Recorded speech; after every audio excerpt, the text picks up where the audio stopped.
Speaker, 6 months ago, China detained our citizens on trumped-up charges. Mr. Kovrig and Mr. Spaver received daily interrogations and are in prison with the lights on 24/7. In that 6 months, our exporters have faced trumped-up claims of quality products blocking our exports.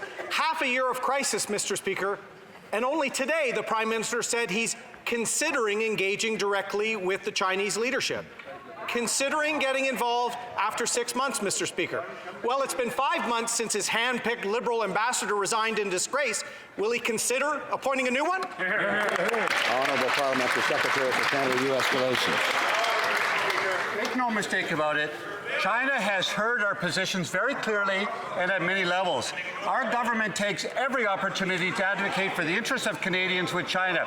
Just 2 weeks ago, a parliamentary delegation went to China and raised the cases of the detained Canadians, as well as canola, as well as the pork. I was on that delegation, and unfortunately, the Conservative MPs chose to send no one.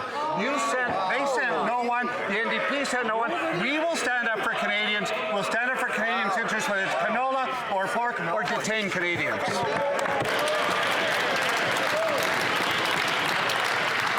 Order. I remind colleagues to, as the Honourable Member for Barrie Innisfil said earlier, be kind to each other. The Honourable Member for Durham, and listen to each other. Order. Be kind to the chair too, right? The Honourable Member for Durham. Mr. Speaker, let's summarize 6 months of Liberal failures on China. Our citizens are suffering, our exporters are suffering, and the situation is deteriorating each week. After 6 months of no plan, today the Prime Minister said he's considering getting involved.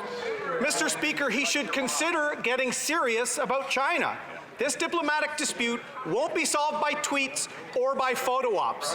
Rather than tweets about Canada's back, how about they get our Canadians back? The Honourable Parliamentary Secretary to the Minister of Foreign Affairs.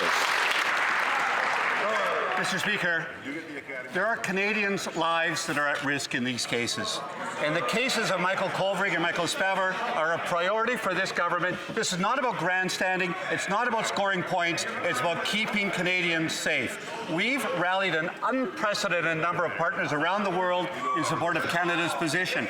Liberal members were in China 2 weeks ago to raise these cases. I was there. The Conservatives and the NDP were not there. We have a plan. We're always ready to talk. We're open. We're working for Canada and Canadians' interests.